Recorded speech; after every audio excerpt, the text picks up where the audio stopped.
பெங்களூருவில் உள்ள பிரபல ராமேஸ்வரம் கஃபேவில் மர்ம பொருள் வெடித்தது. ஹோட்டல் உரிமையாளர் 3 பேரும் வாடிக்கையாளர் ஒருவரும் படுகாயம்.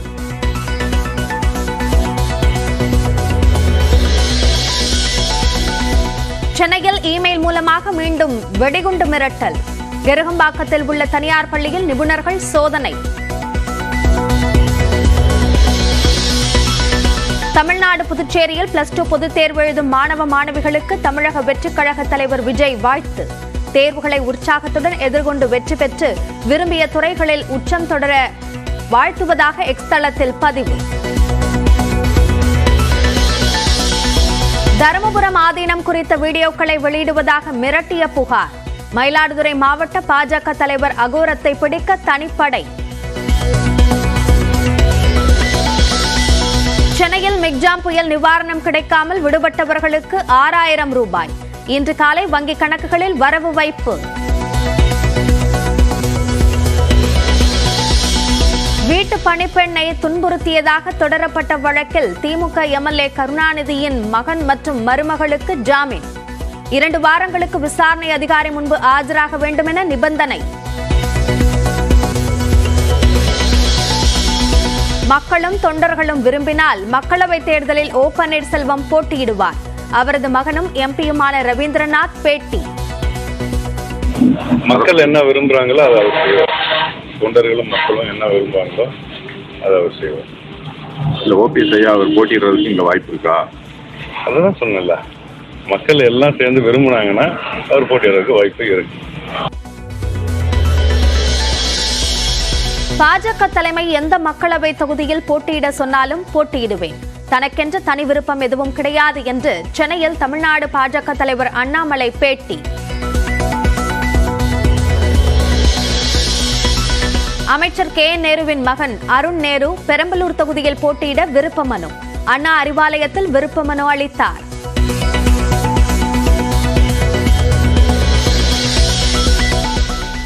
கடந்த முறை போட்டியிட்டதை விட குறைந்த தொகுதிகள் ஒதுக்கப்பட உள்ளதாக வெளியான தகவலுக்கு செல்வ பெருந்தகை மறுப்பு. திமுக காங்கிரஸ் தொகுதி பங்கீட்டில் எந்த பிரச்சனையும் இல்லை என விளக்கம். ஒரு சிக்கலும் இல்லையே, ஒரு சிக்கலும் இல்ல, ஸ்மூத்தா நடந்துட்டு இருக்கு. திமுகவுடன் முரண்பாடு இல்லை என்றும் மனதளவில் உடன்பாடு என்றும் மதிமுக பொதுச் செயலாளர் வைகோ நியூஸ் 18க்கு பேட்டி. கூட்டணி தொடர்பாக விமர்சனங்களை முன்வைக்க வேண்டாம் என தொண்டர்களுக்கு வேண்டுகோள். முரண்பாடுகள் ஒன்றுமில்லை, உடன்பாடு மனதளவிலே இருக்கிறது.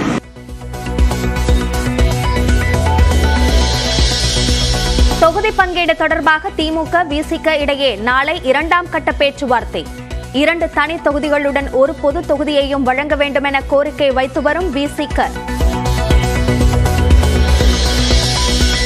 பொதிகை ரயிலில் 30 கிலோ பென்சமைன் போதைப்பொருள் பறிமுதல். மதுரையில் பிடிபட்ட சென்னையைச் சேர்ந்த சிலமன் பிரகாஷிடம் விசாரணை. தமிழ்நாட்டில் எங்கு பார்த்தாலும் போதை வஸ்துக்களால் நிரம்பி வழிவதாக அதிமுக பொதுச் செயலாளர் எடப்பாடி பழனிசாமி குற்றச்சாட்டு. தமிழ்நாட்டின் எதிர்காலத்தையே சவக்குழியில் தள்ளும் போதைப்பொருள் புழக்கத்தை தடுக்கவில்லை என அரசுக்கு கண்டனம். ஓ பன்னீர்செல்வம் அவரது மகன் ரவீந்திரநாத்திற்கு எதிரான சொத்து குவிப்பு வழக்கை உயர்நீதிமன்றம் விசாரிக்க தடை இல்லை. தடை கோரிய மனுவை தள்ளுபடி செய்தது உச்சநீதிமன்றம். IAS பதவியை ராஜினாமா செய்தார் எல்காட் மேலாண் இயக்குநர் அனீஷ் சேகர். தனிப்பட்ட காரணங்களுக்காக விலகல் என விளக்கம். நெல்லை திமுக கவுன்சிலரின் ராஜினாமாவை ஏற்க மறுத்த மாநகராட்சி ஆணையர். மேயரிடம்தான் ராஜினாமா கடிதத்தை வழங்க வேண்டும் எனவும் விளக்கம். ஆனந்த் அம்பானியின் திருமணத்திற்கு முந்தைய விழா கொண்டாட்டங்கள். மனைவி சாக்ஷியுடன் ஜாம்நகர் வந்தார் கிரிக்கெட் வீரர் தோனி. தமிழ்நாட்டின் ஓரிரு இடங்களில் 3ஆம் தேதி வரை 2 முதல் 3 டிகிரி செல்சியஸ் வரை வெப்பநிலை அதிகரிக்க வாய்ப்பு. சென்னையில் அதிகபட்ச வெப்பநிலை 33 முதல் 34 டிகிரி செல்சியஸை ஒட்டி இருக்கும் என வானிலை ஆய்வு மையம் கணிப்பு. பிறந்த நாளையொட்டி அண்ணா கருணாநிதி நினைவிடங்களில் மரியாதை செலுத்திய முதலமைச்சர் மு.க. ஸ்டாலின். உழைப்பு உழைப்பு உழைப்பு, அதுதான் மு.க. ஸ்டாலின் என மலர்களால் அலங்காரம்.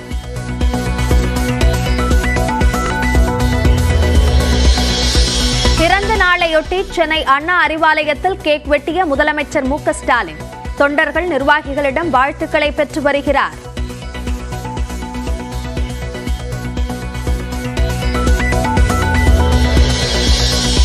மதுரையில் எய்ம்ஸ் கட்டுமான பணிக்கான டெண்டர் இறுதியானது. இம்மாத இறுதியில் கட்டுமான பணி தொடங்கும் என செயல் இயக்குநர் ஹனுமந்தராவ் தகவல்.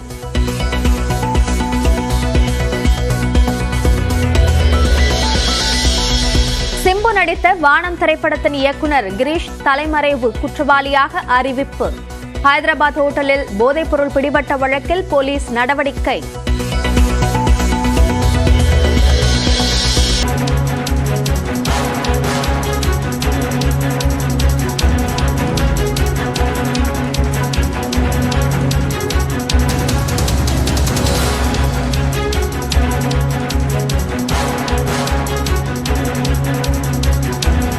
கடலூர் திமுக எம்பி மீதான வழக்கு விசாரணையை முடிப்பதற்கான அவகாசம் மேலும் 6 மாதங்கள் வரைக்கும் நீட்டிக்கப்பட்டிருக்கிறது. இதற்கான உத்தரவு தற்போது பிறப்பிக்கப்பட்டிருக்கிறது. கூடுதல் விவரங்களை நம்முடைய செய்தியாளர் மதனிடம் கேட்கலாம்.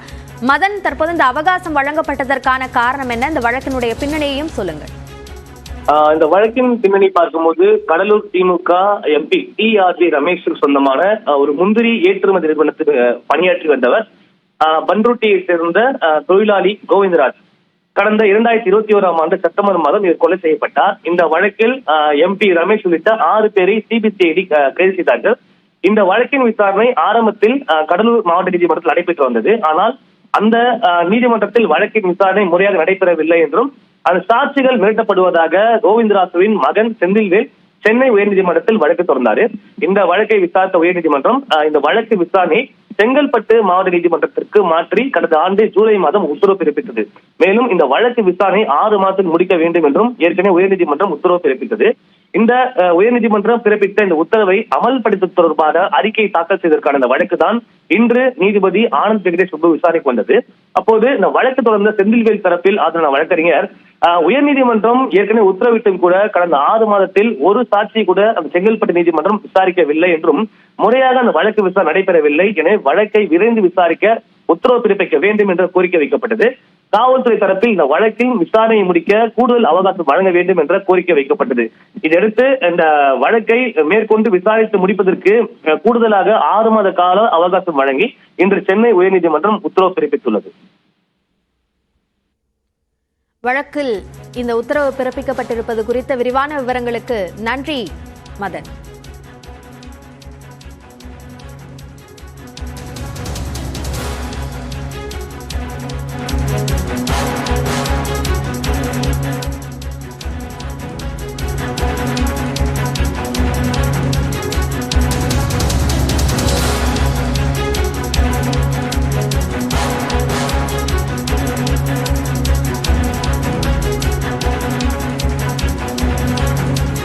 பத்து 12ஆம் வகுப்பு மாணவர்களுக்கான பொதுத் தேர்வுகள் முடிவடையும் வரை மின்னிறுத்தம் செய்ய வேண்டாம் என்ற உத்தரவை அமைச்சர் தங்கம் தென்னரசு கொடுத்திருக்கிறார். அது சார்ந்த முக்கிய செய்தியை நாம் பார்க்கிறோம். 10, 12ஆம் வகுப்பு பொதுத் தேர்வை எழுதக்கூடிய மாணவர்கள் அதற்காக தயாரிப்பு பணிகளில் ஈடுபடுவார்கள் என்பதனால் மின்னிறுத்தம் செய்ய வேண்டாம் என்ற அறிவுறுத்தலை அவர் கொடுத்திருக்கிறார். அனைத்து தலைமை பொறியாளர்களுக்கும் அமைச்சர் தங்கம் தென்னரசு இந்த அறிவுறுத்தலை வழங்கியிருப்பதாக தெரிகிறது. +2 மாணவர்களுக்கான பொதுத் தேர்வு இன்று தொடங்கி இருக்கிறது. இது முடிவடைக்கும் வரைக்கும் மின்னிறுத்தம் கூடாது என்ற அறிவுறுத்தல் கொடுக்கப்பட்டிருக்கிறது. கூடுதல் விவரங்களை நம்முடைய செய்தியாளர் அபினேஷிடம் கேட்கலாம். அபினேஷ், விவரங்களை பதிவு செய்யுங்கள். மின்சாரத்துறை அமைச்சர் தங்கம் தென்னரசு தலைமையில இன்றைக்கு அந்த துறையினுடைய ஆய்வு கூட்டம் நடைபெற்றது. காணொலி காட்சி மூலமாக இந்த நடைபெற்ற ஆலோசனை கூட்டத்தில் தலைமை பொறியாளர்கள் மற்றும் மேற்பார்வை பொறியாளர்களுடன் இந்த கூட்டம் நடைபெற்றது. தமிழ்நாட்டை பொறுத்தவரை இப்பொழுதிருந்தே அந்த கோடை காலம் தொடங்கிவிட்டது. எனவே சீரான மின்சாரம் கொடுக்க வேண்டிய ஒரு கட்டாயத்தில் இருக்கக்கூடிய நிலையில அதை உறுதி செய்யக்கூடிய வகையில இந்த ஆய்வு கூட்டம் நடைபெற்றது. மாநிலத்தில் பொறுத்தவரை ஜனவரி மற்றும் பிப்ரவரி மாதம் உச்சபட்ச மின் தேவை முறையே 17,035 மெகாவாட் மற்றும் 17,690 மெகாவாட் எட்டியுள்ள நிலையில இந்த உச்சபட்ச மின் தேவையானது எவ்வித மாதமும் மின் தடையுமின்றி கடந்த 2 மாதங்களாக பூர்த்தி செய்யப்பட்டிருப்பதாகவும் அந்த அறிக்கையில குறிப்பிட்டிருக்கிறார்.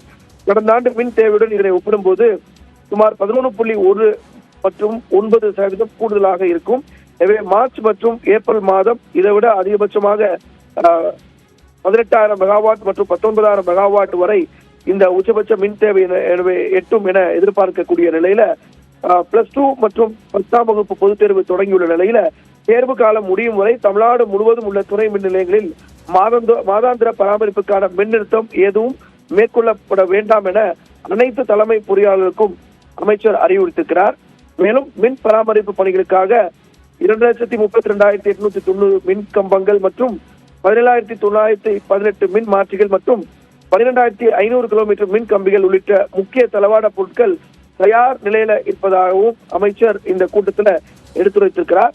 மேலும் மின் பரிமாண வட்டங்களில் 30 நிமிடங்களுக்கு மேல் மின் தடங்கள் ஏற்பட்ட நிகழ்வுகள் குறித்தும் அதற்கான காரணங்கள் குறித்தும் சம்பந்தப்பட்ட அலுவலர்களுக்கு அமைச்சர் கேட்டறிந்து தொடர்ச்சியாக மின் தடங்கள் இருக்கக்கூடிய பகுதிகளில் சிறப்பு கவனம் செலுத்த வேண்டும் அப்படிங்கிறதையும் அவர் அறிவுறுத்தியிருக்கிறார்.